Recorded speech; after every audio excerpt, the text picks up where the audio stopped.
আসসালামু আলাইকুম। দেখতে পাচ্ছেন গাছের মধ্যে মাত্র কালার হয়েছে। আসলে জ্বর তুফান আসলে আমগুলো পড়ে যাবে, এই জন্যই পেরে ফেলেছি। দেখতে পাচ্ছেন এই যে সুন্দর কালার হয়েছে, আলহামদুলিল্লাহ অনেক সুন্দর দেখতে। এগুলা দিয়ে ভর্তা বানালে এই যে কত আগামী 2-4 দিনের মধ্যে 15 দিনের মধ্যে পেকে যেত আমগুলো। হ্যাঁ, খিদা লাগছে, ভাত বসাইছি তো, খিদা তো লাগবে, পেট আছে, খিদা তো লাগবে। বিশাল বড় সাইজের আম, এই যে একটা দেখতে পাচ্ছেন, এই যে একটা আলহামদুলিল্লাহ নিজেদের গাছের আম,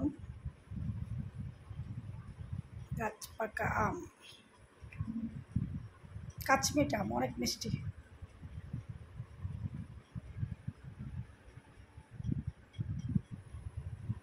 আলহামদুলিল্লাহ।